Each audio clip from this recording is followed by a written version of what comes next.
Hey, hey, hey. I guess my YouTube was on before anything else. What's up, YouTube? What's happening?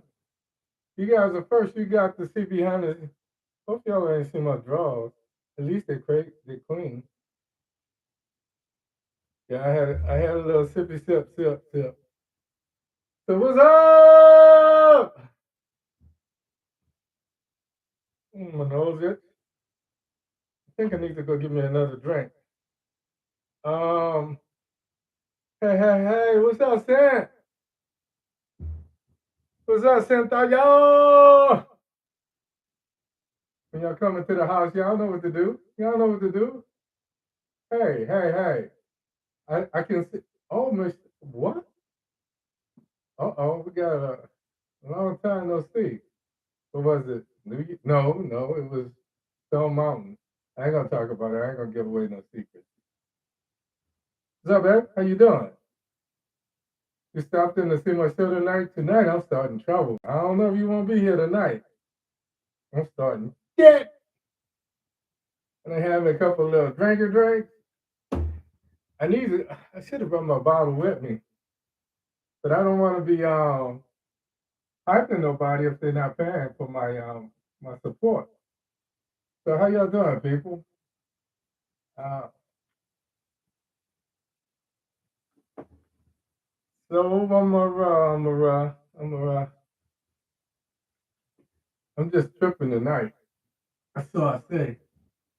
I know what y'all say. I'm tripping every night. It's probably true. There's some truth to that, but I'm retired. I could do with that. Hell and I want. I got a confession to make. Even when I work, I do what I want. I just had a staff I could delegate to too. But it opened the door for me doing what I want. So what's up, people? How y'all doing? How you doing? I'm really, man. I need another little drinky drink. I get to rock and roll, rock on, ooh my soul. I did the boogie too, did ya? Hey, shout the summertime blues, jump up and down in your blue suede shoes. I don't know why this song came to my head, but it did. Rock on. And where do we go from here? This is the way they still looking for that blue jean baby queen. Prettiest girl I've ever seen. See her shake on the movie screen. Jimmy Dean, a rock on. You know, when I was growing up, you had some white boys had some funky songs, so we got into that.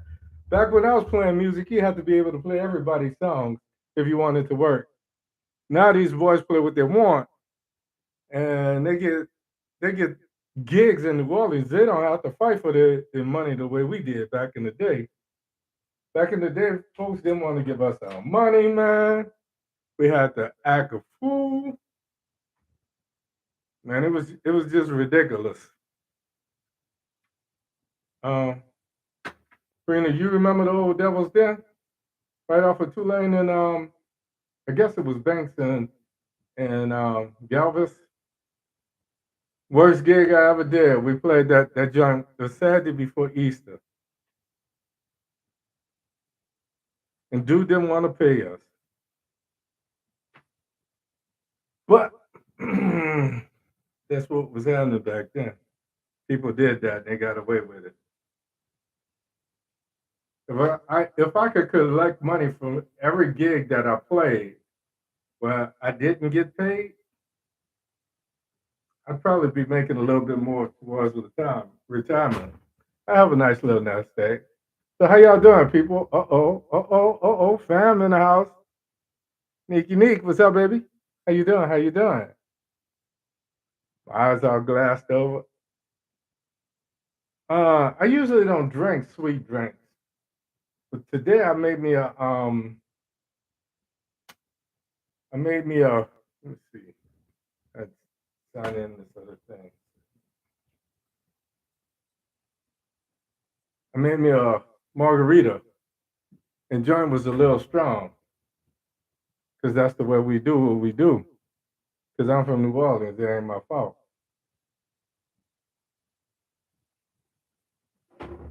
So if I get started, while I'm waiting for people to come in and take their seat, I just want to say a small shout out to Jim Brown. We lost Jim Brown.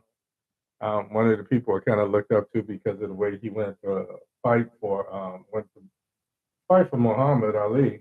I thought that was cool, and he just did that most of his lifetime. But he did have a fall from grace when he decided he would back Donald Trump.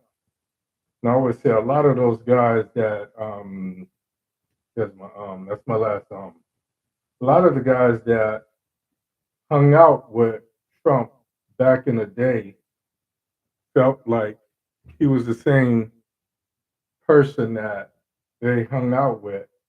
And I say the Donald Trump that you guys used to party with is not the Donald Trump who ran for office, because when he ran for office, you got to see the true person. You know, you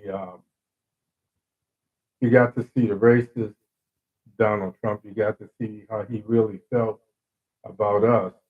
So a lot of times, those people that he he I say put up with, but they were entertaining him, he looked at them as that, just the work. So he never considered them equal, but he was smart enough to play both sides of the fence. Hey, y'all. Well, you two people got in the house early tonight. I went online and I wanted to make sure that my YouTube was tight. So YouTube people, where you at? Hey, hey, hey! I see you. Hey, you. Hey, y'all. I see that. Yeah, give me. I'm gonna look periodically and see if I'm having any problems with it, sound or otherwise. I talked to my internet provider. I won't say their name because I'm not giving them a shout out. But I talked to them about some of the issues that I was having with my Wi-Fi and trying to get this. Okay, sounds good. That's a big 10 for. Okay, let me see. Let me turn out some of these notifications. Otherwise, I'm gonna have people buzzing in. I can't get no rest. Don't know how I work all day. When will I learn? My memories getting away. And I walk around. I can't hear some folks talking loud, and I early one sun. I feel like a little music tonight.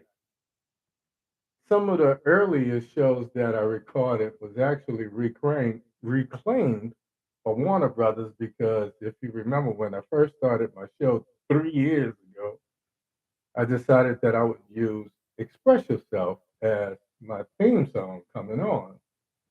And first, I was shocked to find out that um, he's still living.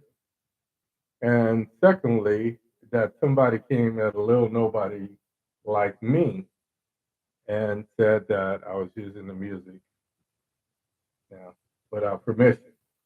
So they could have that part of it. You know, watching those old shows, I was just learning my craft, and some of the shows looked like they were as hard as watching paint dry. So be that as it may, they could have the shows. You know, I've gone on, I've grown. I'm doing bigger and better things, and um, so tonight we had a couple things. I keep saying I had in my mind this vision of doing a 6-part series of shows that I call "Taking It Back to the Beginning." Good evening. How you doing? How you doing? Um, taking it back to the basics, trying to get back to a time when family was the most important thing, especially in our community. When I look at from whence we came, I look at a time where all we had was each other. So we had to bond together. We had to be cohesive. We had to pull together through adversity, and we celebrated each other's goods, and we consoled each other through each other's bad. So when I look at where we are, especially in this modern day, I call it social media mishap. It's this ongoing reality show, if you will. And I always say when I look at a reality show, whose life is that?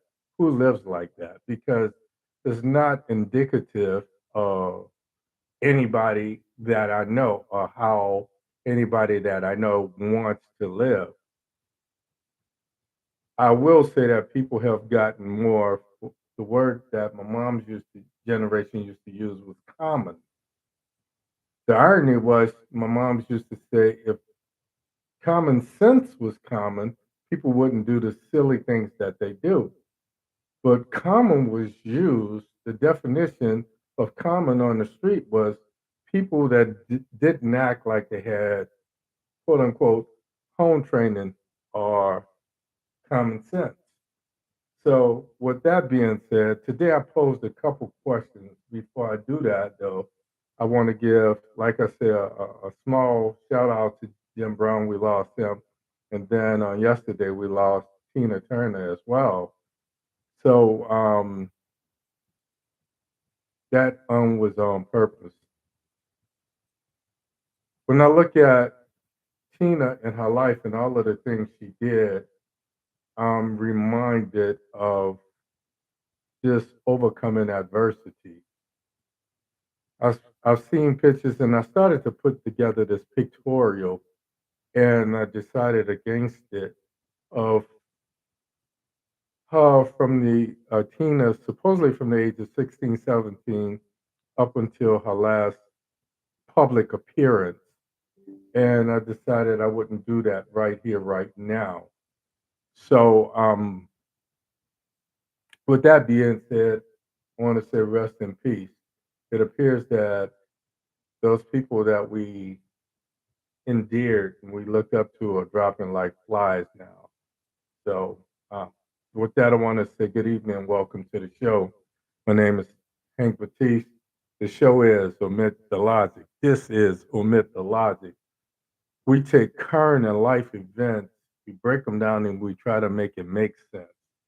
I'm your host tonight, and I always talk about the voices in my head. The voices in my head are saying he's a complicated man and no one understands him but his mother, and she's not here no more. But jokingly, I make jokes about that because I've always been my own person. I never followed the crowd. I've always done what I felt was right.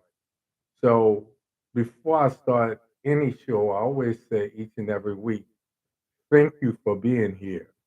I've been doing this show for 3 years now. And the one thing that has been consistent throughout the 3 years is you. Some of you have come and gone, and some of you have watched me week in, week out. And I always say all of the things that you could be doing on a Thursday night, the fact that you choose to come here, watch me, and listen to my analysis of current events and some of the things that don't make sense and try to make sense of them, it just humbles me. For that, I always want to start my show off by saying thank you. Before I go any further, I want to remind you guys my show is being broadcast simultaneously on YouTube. What I started doing last week is I started doing a little after show question and answer with the people that's on YouTube. And it kind of came to me. I felt like I need to give them something extra. So go to my YouTube channel. It's simply that Omit, OMITdaLogic, Omit da Logic. Sign up, subscribe, give me some thumbs up, and then ring the bell. Then you'll be notified when I put new content on the channel. When I think about where we are, I posed two questions this morning. Like I said, I saw this six-part series in my head, and I tried to envision all of the things that are wrong with us. And let me just kind of preface that by saying there's no right or wrong, but all the things that we're least tolerant about that I think that have has led us astray from the strong families that we once were, the strong families that we once had, the extended families and the community families that made us stronger. And I always talk about the New Orleans I grew up with doesn't exist anymore. I also say that before there was the internet, my mom had a network because people knew you that you didn't know. And you'd be out there acting a fool, and some lady would open the door and she'd say, "All right, little Henry, now you know your mama witnessed. You don't know me." And when she would call my mom by my mom's first name, I said, "Oh, snap. That probably means that she knows the number too." And back in the day, we had letters or words in numbers. So your number might be like Jackson 56285 or White House 36783, something like that. So before you could get home, there was a message that beat you home. And you know you had messed up when your mom was waiting on the front porch for you. And she said something like, "Come here, young man." So you just didn't got beside yourself, huh? Now you know, no, no, mom. Well, why didn't you? You'd have to walk the 2 or 3 blocks back to where you came from and say hello to Miss Elma, Miss Eola, whomsoever it was that you somehow disrespected by acting a fool in the street. Brought all of that up because I said I decided to take up some of these serious issues. I say undertake some of these serious issues, and I use that as a pun because some of these things seems like they've already got its final right. It's a lofty goal, the things we're talking about when we talk about us as a people. And let me just say, I don't profess to be an expert because Lord knows I'm an imperfect man.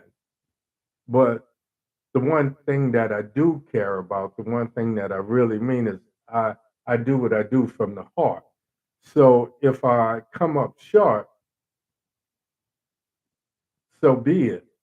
But if I just resonate with one person and that person takes it on to another person, then it becomes perpetual and it's kind of chain reaction.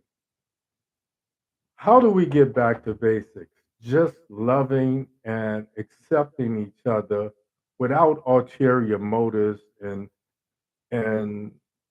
negating the outside influences of the social media motivated world um, of whatever's popular now. How do we do that? To this effect, tonight we're talking about two things. I posted one of the questions is a spinoff from last week. Last week I asked if anybody had given up on dating. If so, then how were they dealing with things like their sexuality or those sexual urges that they had? And I asked about pleasuring oneself versus um, having friends with benefits to kind of scratch that itch when you have it. What I when I posted the question, a couple people came to me and said it was irrelevant. And I said, no, it's very much relevant because those that know me know that I spent 12 years in DC managing the radiology department in Bethesda. And my duties went far beyond the radiology department at the Naval Hospital. I had the honor of working with the who's who in federal government in DC back then, at a time when I was young enough to be influenced and old enough to be confident enough to do the job better than what was expected of me. So I asked the question, and somebody said it was irrelevant. And I says, no, it's very relevant because to those people who habitually please themselves, you get to a point where you know how to touch your own spot and what have you, and you have an advantage because nobody knows what you're feeling. So when somebody comes into your life, they can do for you what you can do for yourself. So it becomes a self-defeating exercise, if you will. This is important in how this brings back the NNMC, a National Naval Medical Center, is because at the time I was placed on a committee with then Surgeon General Joycelyn Elders. And for whatever reason, I don't know if it was by design, and this was the reason I was placed on this committee, or what, but Dr. Elders took to me, and she took me under a wing, and she had me do some things, and she helped to develop me professionally. But she got herself into trouble because at the time the powers to be was preaching abstinence. And Dr. Elder said, well, if you get the urge, then it's okay to masturbate or pleasure yourself. And for those of you who are my age and old enough to remember, it wind up being the statement that brought her down and ended her career as Surgeon General. So that's one thing. Other thing I wanted to talk about, or the other question that I posed was, are there really as many deadbeat dads, or are there a lot of what I call bitter baby mamas? So those were the two things I thought about, and those are the two things that I'm going to talk about mostly.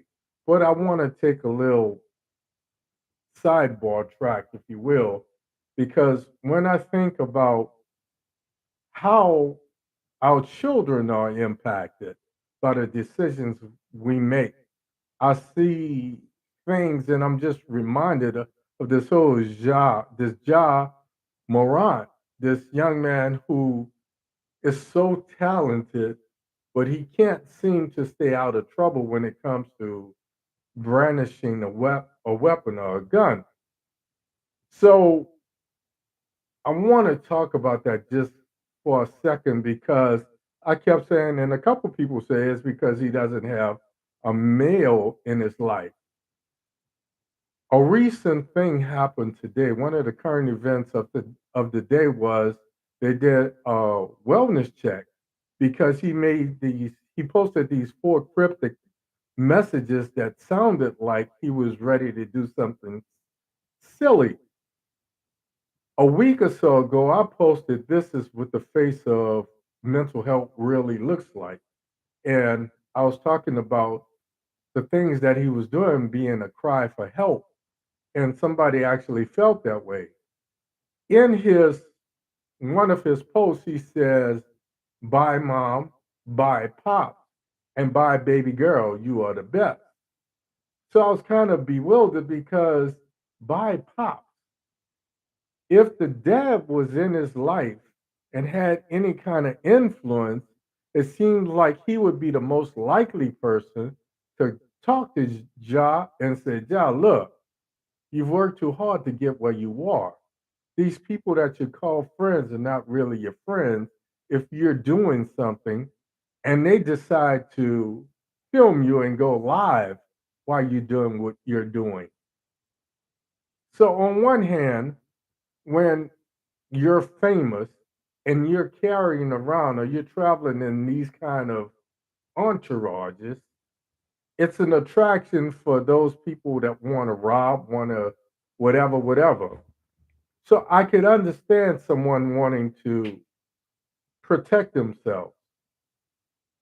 If this person was a so called bodyguard or whatever, Or if this person is jealous of this young man, it seems like his dad would have stepped in and said, "You need to change your inner circle because these are not friends of yours."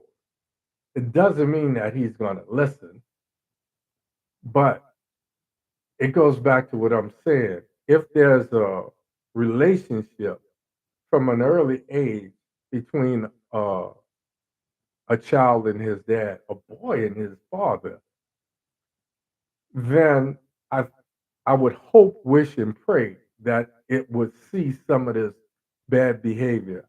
I would hope, wish, and pray that it would be the answer to so many of these young men being so damn trigger happy and not knowing how to deal with adversity or anger other than pulling a weapon. And then I posted the thing of the so-called friend who shot a friend over a LeBron Michael GOAT debate. Now if you know me, you know nobody talks more trash than me. I talk more shit than a latrine. So if every time I say something that got under somebody's skin, somebody was pulling a weapon on me, it truly would be me against the world. But I love me some LeBron. I do. I like LeBron because he takes care of his family openly and he stands up for social justice. So he's trying to be the Jim Brown. But what you have to remember is LeBron and Ja, and I use them because they're contrasting examples, if you will. LeBron came into the league at the age of 18, a multi-million dollar millionaire before he dribbled any basketball in the NBA. And every year, his income, his socioeconomic status and influence has gone up. But I beat up LeBron because with all the God given talent he has, he's never learned how to be coached. It appears that no one can tell him something. So when you're driving the gravy train, when you're the one who has the funds that make the gravy train run, who do you listen to? Then I'm reminded of Shaq. When Shaq came out of LSU and he had so much promise. And I use Shaq because the person that Shaq was when he retired was basically the same person that Shaq was when he came into the league. And I use these examples because if no one can critique you, no one can criticize you. If no one can criticize you, no one can coach you. If no one can coach you, then no one can teach you. So it becomes a never ending cycle. So I hope that makes sense to you guys. When you got a 20-ish multi-million dollar brand, he's no longer a person. So everybody that comes to him is pulling his shirt tail for something. So I could understand the walls going up and being skeptical and getting to the point where he or she just not want to listen anymore. So I understand.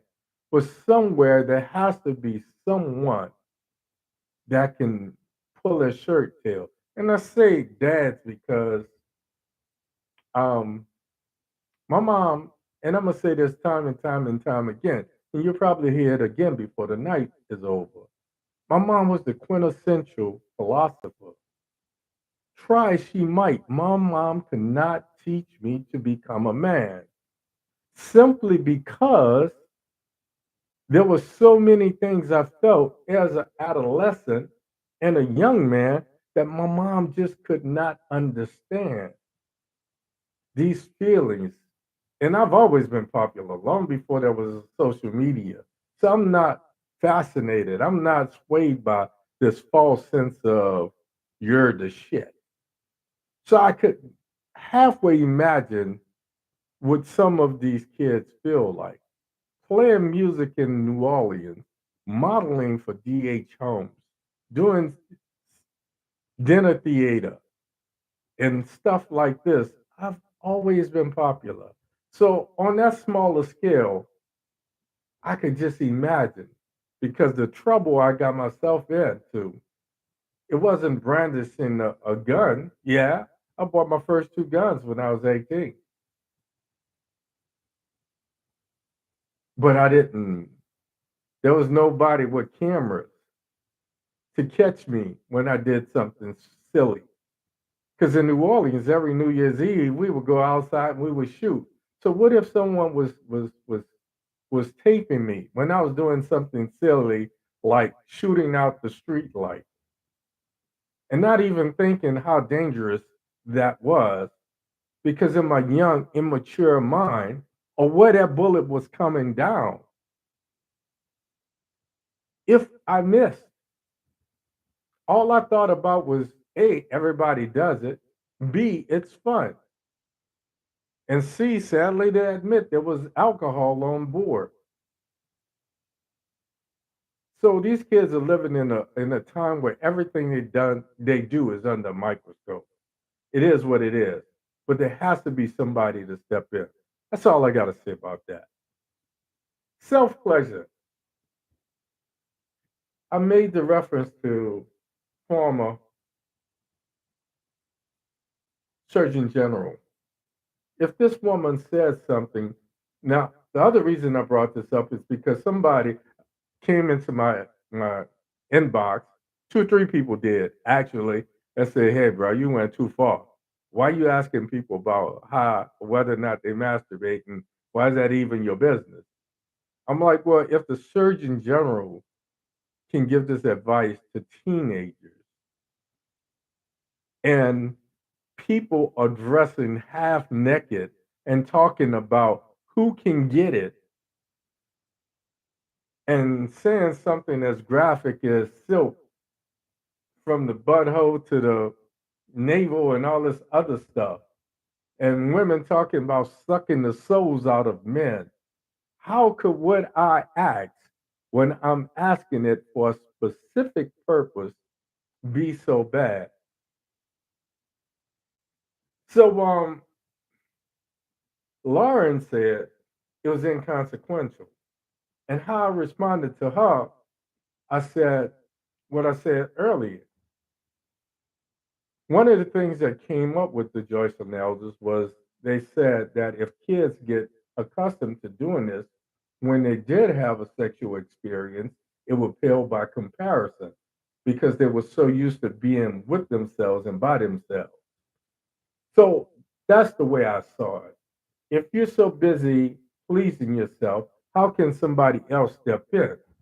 Then Laureen and two other people addressed, let me take that back, two other women, because none of my brothers stepped up to the plate and said nothing.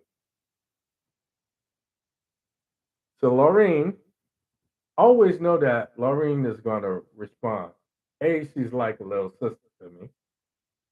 B, she's just, I call her incorrigible, but she's so freaking lovable, you can't get mad at her. She says, yes, she does. And she says she would teach her lover how to please her and then expect him to teach her how to please him in return. And I thought that was profound, but I said, in my mind, I don't mind learning where your spot is. That's something that I want to learn. But when I'm doing what I do to you, I'm going to be watching for little telltale signs. And when you say woo, or when you start to tremble, by God, I think that might be the spot. Not rocket science. Now, if you're one of those women that don't say nothing and you're quiet, man, I probably won't have a repeat visit anyway, because I want something to motivate, cheer brother on, Okay, enough. To the second question about the deadbeat dads versus shut up, you. I could see my people on YouTube. I knew it was coming. I knew it was coming. I know who's going to do what. To the second question of the deadbeat dad versus the, let me get my head back, deadbeat dad versus the bitter baby mamas, Laureen said, in some cases, men become fathers unwillingly. She went on to say that's why she taught her son, regardless, use condoms. But she also admit that some women use their children to exact revenge on the former lover when the relationship doesn't work out. And it's always better coming from a woman because when I say it, somebody will say, well, you just don't like women. No, nothing is further from the truth. There might be some women that lie and say I've been with them. There might be some women that say this, that, or the other. But one thing nobody could ever say is that I was with a damn man. You know what I'm saying? So, and here's the other thing. I can't be with all women. So, okay, no, it's not about me. But I understand what that is because at an early age, I started spreading my Johnny Appleseed. And before I know it, I had planted trees in several different orchards, if you will. Unfortunately, this was commonplace in this place in this New Orleans that I grew up in. Unfortunately, this was in spite of my mom telling me, son, these girls know that you're not going to be standing on the street corner. So they're trying to get their bid in now. Protect yourself. So just like Laureen, my mom told me some of those things. So I would say to Laureen and all of the mamas out there, you may very well be trying to teach your sons this, but in the heat of a moment, if that girl say, if you do this, then you can have that, he gonna do this, that, this. You can get with this, you can get with that. Hey, ho, hey. He's gonna do what she said. And all the advice you gave him, and probably me too, let's be honest about it, is gonna go right out the window. Because his hormones are raging, and something is telling him that this is the price of admission, and he's willing. So it is what it is. Vanessa was the second person. And Vanessa says self pleasure is a substitute when you don't have anyone in your life. She agreed with Lorraine that it's good to pleasure oneself and even to teach your partner how you like things. Okay, I'm just going to take that one. I'm going to listen to that. Two women say it, man, okay. Then she said there are a lot of deadbeat dads and a few deadbeat moms. Listen to that. A lot of deadbeat dads and a few deadbeat moms. Hmm. Well, not putting mamas down, but if mamas have the child and mamas are on crack or doing whatever they have to do or doing what they want to do, in spite of being a mom, the child is going to love them regardless. Dad, on the other hand, dad has to walk a chalk line made of eggshells and do everything perfectly. But not only mom's definition, but everybody in that family, because everybody's going to have something to say about it. It is what it is. So a lot of deadbeat dads and a few deadbeat moms. Okay. But she ignored the definition of bitter mama. Then Vanessa went on and said she ended by saying, I will never understand why folks have to be responsible or why folks can't be responsible for the life they created because things didn't happen simply the way they thought they should have. So, in the purest of intentions, things fall apart. And Vanessa is saying that one person or the other backs out of the relationship, and a responsibility to the other person that ultimately is going to affect how the child sees life. Then L said, definitely, definitely, definitely someone can please her as well, if not better than how she pleases herself. She said, physical connection over release, quote unquote, and she put that word in quotation marks. Physical connection over release is it. And somehow, she says, and defines someone who does both as a win, and nothing beats that. I can't touch that. I can't touch that. Um, I'm not going to talk about my own feelings because I've done enough sharing on my own. To the subject of the question of deadbeat dads versus bitter baby mamas, L says people are bitter because of unrealistic expectations and not taking accountability for their own actions. For that, all I could say was whoop whoop. That's the problem. That's the problem. And I'm guilty of that as well. Because when I was young, like I said, she looked good. I looked good. She was having fun. I was having fun. I like to believe that one or two of those girls was not planning on getting pregnant. She was just caught up in the moment and having fun because we were having fun together. And when things happened and when things went haywire, now it's no longer just me and the girl, it's her parents, and usually it's the mom.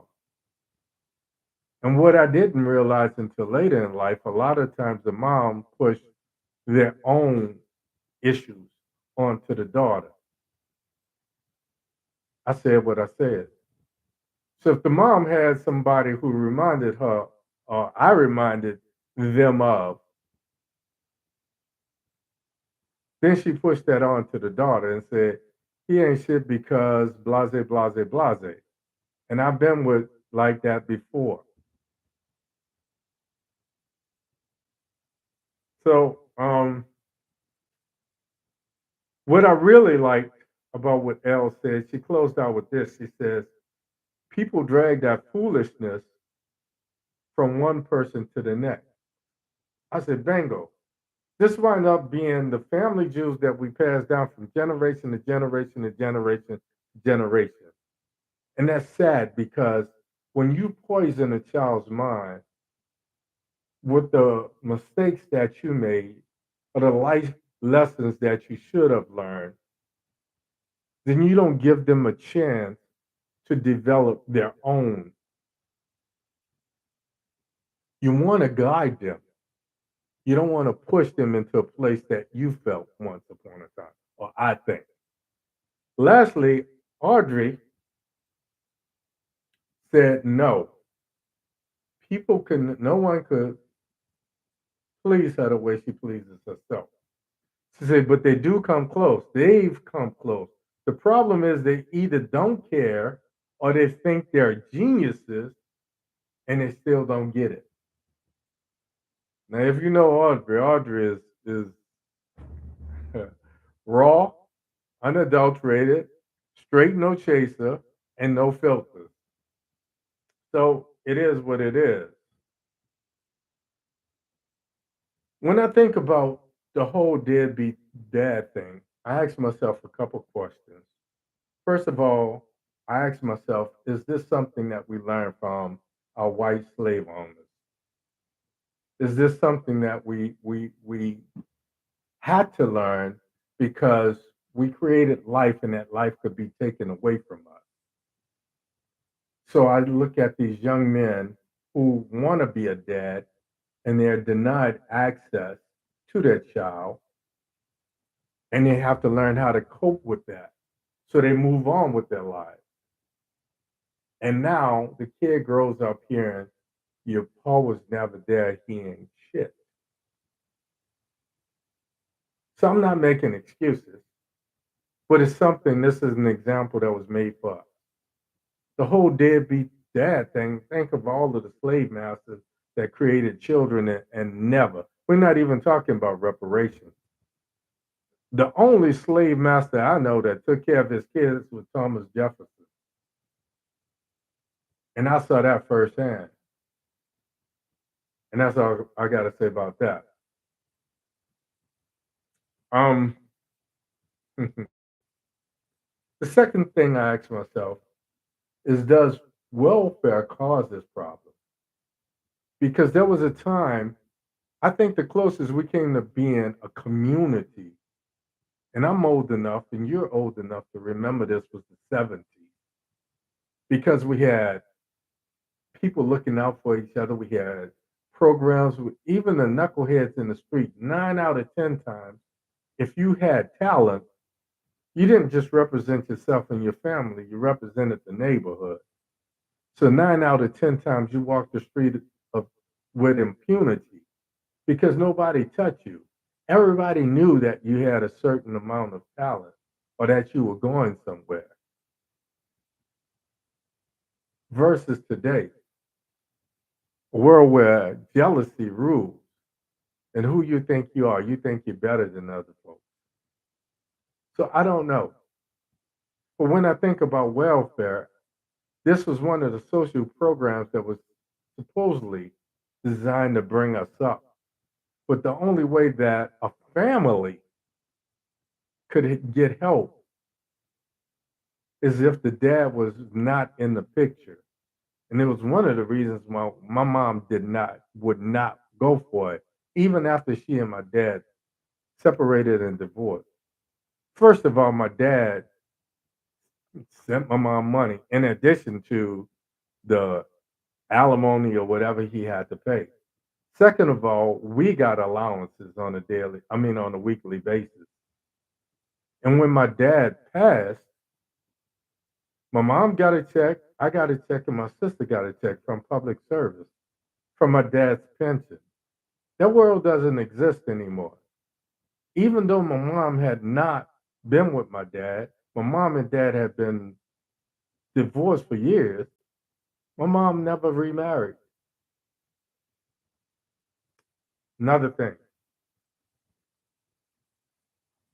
Then I think about these women that my mom was talking about. These women who purposely use pregnancy or motherhood as a way of coming up economically. And then I think about those women who secretly choose a baby daddy based upon physical attributes, good hair, a pretty eye, a certain complexion.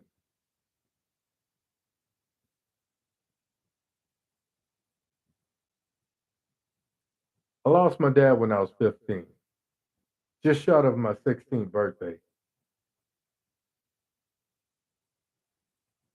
My mom never had an ill word to say about my dad, and my dad never had an ill word to say about my mom.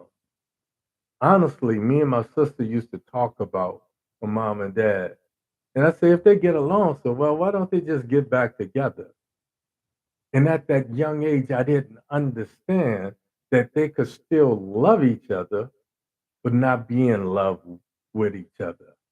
But the one thing that they loved more than anything was making sure that we had a place where we could grow up without all of that drama. And what was crazy for me is I expected to have that kind of relationship with a woman, whether we made it or not, especially if we didn't make it. I wanted to have someone who would still be my number one cheerleader when it came to my son or my daughter and saying, hey, look, your dad may not be here, but your dad's out there busting his behind so that you will have. because those were the things that my mom said doesn't exist. So when I'm talking about getting back to basics, I'm not throwing shade, I'm not pointing fingers, I'm not stepping on toes because there's definitely enough to go around. But when I see my son, when I see your son and your son and your daughter and your grandchildren be subjected to this nonsense, I say, I might not have the answers, but I certainly have a voice. And I'm going to shake things up. So as we move into June and we start to look at Father's Day, I got one request of every single mama. You already had your month. It was called Mother's Day. Why you need another bite at the apple? Well, I might as well take Father's Day too, because his pa ain't ever been there and blah, blah, blah, blah. I'm the mama and the daddy. There's a medical term for that, and I just won't go into it here. If you built with two sexual organs, there's a medical term for that. So moving forward, as we look at ourselves getting back to basics and relearning how to love each other in spite of ourselves, in spite of our insufficiencies and our imperfections, and so forth and so on, let's put our own feelings aside and let's think about the children, the daughters, the sons, the grandsons, the granddaughters, and those people, those little people, and who they're going to be in 5 or 10 years. Regardless to what you've been through, you overcame. You've been delivered. So I look at it as the same, with the same analogy that I use on these young sports heroes. If you can't be critiqued, you can't be coached. If you can't be coached, you can't be taught. If you can't be taught, then you can't teach your kids the right way. That's all I got for you tonight. As always, before I sign off, I want to remind you one more again. Go to my YouTube channel, sign up, Omit the Logic, OMITdaLogic. Omit the, phonetically, how we say it. Omit the Logic. Sign up, subscribe, give me a thumbs up, leave me some positive words, ring the bell, and then share it. Share it with some other people. And I will see you here next week. Same Baptist time, same Baptist place. As I always say, don't be so afraid to die that you forget to live for a purpose. Because the one thing about this game called life, nobody leaves alive. So as always important, I wish you love. I wish you peace, two fingers to the sky. And like your man, agree. I'm out of here, people. Love you to death. Love you to death. Love you to death. Ain't a damn thing you could do about it, but love me back. It's so good loving you and you and you. And your ass gotta love me back. And that's a fact. Good night, people. Yeah, I'm tripping. Said now 70-30, now 60-40. I'm talking about a 50-50 love. But you know, Teddy got that wrong. YouTube, Teddy got that wrong. Yeah, I said that. John Legend got it right. All of you for all of me. Because the piece that you're holding back might be the piece that I need. So don't hold back on me. Give me all of that. All of that. All of that. Because all of you wants all of me. So how'd that come through tonight? Any problems? I changed my microphone. I did a couple things just to make sure. Okay. I know there's a delay, so I'm gonna give you guys a chance to respond. Any problems tonight?